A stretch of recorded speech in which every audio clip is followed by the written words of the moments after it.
Happy Father's Day, ladies and gentlemen, and to the fathers out there, God bless you, strong men leading your families, leading your children in churches. The general here, 1776, commends you. God bless. It is June 15th, 2025, and today I want to go over what is the end game. What is the end game? What is the final nail in the coffin of the plan? And where are we headed with the Iran war? It is clear that the United States is preparing for war. As I predicted, we would have a major series of events ahead of the Donald Trump birthday and military parade that we all witnessed yesterday. It was meant to build a nationalistic fervor to the next series of World War events. And J.D. Vance, the Vice President of the United States, insinuated that there would be a draft here in the United States. He said something along the lines, "We will not call you to war unless it's absolutely necessary. But if we do, we will provide you with the weapons and technologies needed to defend the enemy." Notice most of the sponsors yesterday were also big tech companies like Oracle and even Bitcoin crypto firm Coinbase. That tells you everything that you need to know about the direction of the economy, the new system, the new order, and the global hegemonic takeover into the new cryptocurrency stablecoin Bitcoin system that, of course, I've been warning, predicting, and helping you invest in and make massive record profits for a very long time. But a couple of key takeaways from yesterday were, one, and I'm going to read this to you directly verbatim from my X account. Make sure to follow me on X. There is a lot of material there that can't be up in other locations. You'll notice my video yesterday, it's still up on X, but it's not up here. So you've got to follow me on X at AMTV Media to get all of the exclusive content. And I do want to thank you so much for following me and what we're doing here at AMTV and the IP Island Project. We just added 107,000 followers to X. Thank you so much. It is quite the honor. So this is what I wrote earlier this morning. It seems like the perfect setup and doesn't pass the smell test. Yesterday's military parade looked incredibly weak. American soldiers barely in alignment, marching disorderly and clumsily. Tanks and equipment looked inferior, like the 1940s. Why would Trump show and display this weakness to the American people? Where are our assets? Where are the top brass, the ballers, the Navy SEALs, the Team America, the muscle men? Because in my view, and many actually agree with this, the troops looked infantile, slender, intimidating, unorganized, unable to march effectively and take orders. Our weapons and equipment looked basic, like it was 1940s World War II. I mean, where are the upgraded systems? Where's the baller weaponry that supposedly the United States has? So I want you to think about that, because I believe there's a very key and strategic region Donald Trump put that on display because he knows that. I think, one, he was showcasing the absolute weakness and the negligence, arguable criminal negligence, of Joe Biden, the former president, who really was just a puppet of the Democrat radical leftist cucks that forced diversity, equity, and inclusion on the country, and then really failed, in a lot of our opinions, to really invest necessarily into the military infrastructure and, more importantly, our 250-year anniversary of our Army. But I believe there's a lot more to it than just that, just the two-party left-right politics. Point two, and I'll get to that in a moment. The U.S. and Trump allegedly refuse entrance into the Iran war. So supposedly the White House has said we're not going to enter the Iran war. At the urging of Israel and Benjamin Netanyahu, who was on camera with Brett Baer of Fox News earlier this morning, who said the number one target to be taken out is Trump, that Iran has already tried twice to take out Donald Trump in a Butler, Pennsylvania-like event. And so we see Netanyahu urging Trump, the United States, to get involved. The United States appears to be feigning its entrance into the Iran war. But I believe that is a setup because, of course, we've known this for a very long time, that Iran is the final target, that after taking Iraq, Afghanistan, Syria, Libya, Somalia, the list goes on, that the final target would be Iran, which is what we're seeing now. So to me, it sounds like a setup for a false FLAG. That's where I think we're headed. So the U.S. can feign its refusal and hesitation before imminent and pre-planned inevitable entrance into the war they already intended. Play the, self-defense card, even though Trump knows what's coming. Notice how we were right about the militarization of the country ahead of the No King's Day protests. It had nothing to do with the No King's Day protests. It had everything to do with the prediction that Israel would attack Iran, which they did. And it was really about moving the logistical systems around, much like 2020, to prepare the American people and global infrastructure for the World War event. That's what 2020 was. Again, if you look at the big picture, the goal of 2020, in my view and many people's views, is at the end of all of it, what changed? Well, you're less free, you have less liberty, there's more controls, and you're tracked and surveilled at levels you've never been in your entire life, much like the Patriot Act post 9/11. So if that was the goal then, most of everything else is the same outside of your constitution being threatened and your rights having been removed and your businesses having collapsed in many cases because small businesses were considered non-essentials, and only the elite oligarchs that get bailouts into infinity and screw you, the American people, constantly were the winners. You must ask yourself the question, what is the end goal now? Well, the end goal, in my opinion, is not only to enter the Iranian conflict, which has always been the agenda, and to seek and destroy with a very aggressive regime change and installation of a friendly allied puppet government, much like Ukraine, much like the coup that took place there by U.S. assets before the installation of Vladimir Zelensky and the annexation and reaction, self-defense we could say, by Russia and Vladimir Putin. And also much like in what we saw with Libya and the throwing out of Muammar Gaddafi, and even in Iraq based on false pretenses, total absolute governmental lies, a massive cover-up, no WMDs to be found, as George W. Bush said, and no babies in incubators. All falsehoods, all lies by the deep state and the government.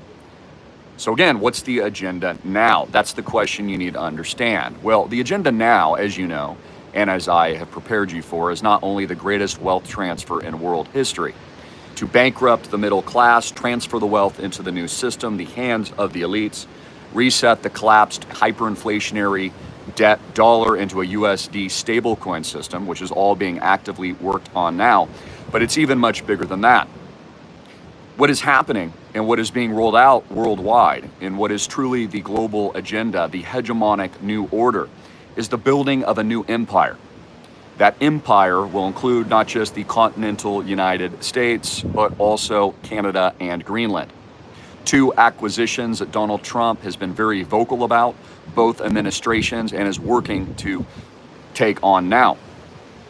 For mineral resource collection, for key ingredients that go into our manufacturing base and the silicon that's needed for all of our major chip production that we're bringing home. But also for national security to protect the Arctic region, and of course join forces with Canada, a country that the United States spends billions of dollars every single year on, but gets nothing in return, when the argument is, at least, whether you agree or disagree, is that together is a much stronger, more powerful West and North American conglomerate empire that can fight and contest and compete with the Asian sphere of influence, otherwise known as the East and China. So this is what I believe is the real end goal. The end goal, as I've said for a very long time, is to build a new America, to build a new empire construction, to lead a horse to water, and to make them drink through fear, coercion, lockdowns, war, Iran, and the advent of the new technology precepts by scientists, the dogmatists, You know, the religious scientific zealots that believe that science and AI is the all-seeing God of worship. The same manic, dogmatized zealotry and, I would say, ignorance that they accuse those that actually believe in God. All the great intellectuals and thinking minds, from George Orwell in his novel 1984 to Aldous Huxley in The Brave New World, to some of our most profound philosophical thinkers, have all known for some time that the tyranny of the future would much more look like a dumbed down society of non-critical thinking individuals. People so caught up in the prosperity of the nation itself that it had been dumbed into simple pleasures and lesser pursuits. No longer would the mass people be listening to the recreation and rebirth of the dramatic symphonies of Beethoven's Seventh Musical Score. Or would intellectuals sit in a library smoking pipes, debating Aristotle's view of man and the reality of human existence, or interpreting Greco-Roman architecture and the legacy it left behind, as well as studying its errors and its ways that led to the Dark Age collapse. But a dumbed down idiocracy where thinking had gone out the window, where the state had controlled and programmed the minds of the children to obey, to do what they're told, and to usher in the system of power and control that they had always intended. A scientific dictatorship. And that's what I believe it is today. We can think about this through the lens of 2020, and we can think about it now through the lens of the AI God that is now scanning every book and every piece of human knowledge into a super intelligent computer that is being argued as a sentient, living, interdimensional, interplanetary alien invasion AI being. And that computer alone will synthesize all scientific models, quote unquote facts, literature, philosophy, statesmen, government, power, and history, and somehow lead the future of humanity into the new, what they're calling, event horizon. This is what I believe will be the heir of human ways, and possibly, if not controlled, fought against through non-compliance peaceful measures, the end of civilization and human rights as we know it. Again, a living, breathing, thinking computer system governing humanity, in my opinion, is not a good thing at all. It is more of a scientific dictatorship and tyranny that will be inflicted on the peasant class that really was no different from the conquerors of lore. For example, the Spanish conquering, let's say, Mexico, and then burning their host of libraries and all of their history, so it was no longer remembered. Or Germany burning the true history of the Polish after its invasion. And we must understand how power, control in the future is controlled through the present by getting rid and rewriting the past. Artificial intelligence, of course, can and will, and is arguably already done, as we've seen through Wikipedia in recent generations, which I've reported on, actively disseminated and altered the critical history and facts in the actual pages themselves, having very stigmatized or political views of a controversial figure or topic or subject that they want to bury. To think that AI won't do this as well, but on an entirely new, magnificent level, is to be absolutely ignorant, dumbed down, and really servile to a much more superior intellectual might, which is the argument of why the powers that shouldn't be in the elite are actually in control today. Many of them actually much smarter than the population sets that they govern and dominate. So my 2 points that I want you to think about on this beautiful La Jolla Boo Father's Day is that everything is in alignment for 2 mechanisms moving forward. 1, the empire building of the new North America. Not the United States under its current border system, but a new empire of Canada, Greenland, the Panama Canal, and in a complete new infrastructure, militarily speaking, which is why I also believe that on display yesterday was a very inferior, lacking confidence and lacking technological prowess for a reason, military, that was parading around, like again, like, is that the 1940s? Like, I've seen better movies than that. I think civilians have better self-defense and discipline than honestly a lot of what I saw. And that I'm saying out of complete respect for the United States military and the great ballers and, Navy SEALs that serve this country. I absolutely commend you. And so I think that was on display so that the argument and narrative can be built for, again, a new army. We've heard this before, that there would be some kind of UN army or this global system of army that would invade America. Well, what if it's just a new city-state being built by the technological elite in a new union of the United States, Canada, Greenland, and maybe even various parts of Mexico? Again, these are questions that I would like you to think about. 2, the guarantee of 2025 as we move through 2030 is not just more technological surveillance and tyranny, but the guarantee that the end goal, through all the shock and awe, the hypersonics you witnessed on Israel yesterday, one I posted here on YouTube, which is terrifying to see how quickly that hypersonic hit a building, and the war with Iran and the disruptions politically in the States and the civil war-like ideological revolution taking place today and the unrest that we're seeing in the streets and the Democrat, Republican, right versus left narrative and the official that was actually taken out yesterday. Wasn't there 1 or 2 people that lost their lives building all that? That outside of all of this, when it's all said and done, the drama, the explosions, the war, the loss of life, the fear-mongering, the lockdowns, the bank runs, the capital controls, all of it, that at the end of the day, what will be different? The dollar will be dead, the wealth will have been transferred, the American people will be less wealthy if they comply.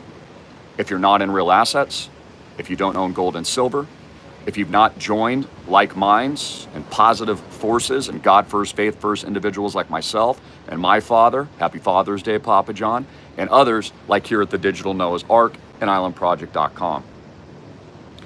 That's what happens next. That is where we're going. I pray for our great nation, our country, our patriots, and all of you tuning in. And I encourage you to click the link below at islandproject.com and onboard the Digital Noah's Ark now. With your first minimum of 150 units, you become a proud fractional owner of our current inventory of $33.5 million of now 6 new properties. Our recent closing at Trump Tower, Waikiki is a dramatic penthouse beachfront. Not only that, you get all of our capital gains, true 100% equity rights over a legacy investment, best in class and best in the world at the ultra high end that's only appreciating at a very stark rate. As you've seen in recent years, as these are bug out locations, they're considered the best investments by the elites. They're not making any more of it. They're highly, highly specialized. And like you see behind me, there's only so much beachfront like this in the world. Plus all future income distributions and, which is really cool, a lifestyle investment for some use at our top tiers. From 150 units on up. Come enjoy your piece of the rock, actually use your investment. You can't do that with a stock. But more importantly, your participation in our massive 1000X token launch that could make you rich. See my terms and disclaimers in the box below. You've seen, for example, many of my picks already skyrocket 10, 100, and many times 1000X. My correct, accurate predictions for over 15 years that Bitcoin would be the #1 asset class in the world and replace the US dollar, which it's done today. Now being bought up by BlackRock, Fidelity, State Street, Vanguard, and the host of other massive institutions, not to mention the US Strategic Reserve, and a massive advocacy now by Donald Trump, the President of the United States, the most powerful man in the world. Not to mention the sponsorship of the entire US military by Coinbase, a Bitcoin company. But in addition to that, a positive Christian-led ecosystem of individuals doing amazing 1776 type things. Because at the end of our lives, This is a rage against the dying of the light, as the light is being extinguished by a very evil cabal. Well, people like me, the great fathers, and you tuning in, and men that lead this nation in 1776 form, and people like Papa John will always resist. And we are the Americana, the 1776 revolution in the new digital era, the Island Project, the digital Noah's Ark, commanded by God and led by Him alone. Links up here and down here. You have a blessed day. Please like and share, follow me on X, and click the link below to become an immediate member before our Founders Round closes forever.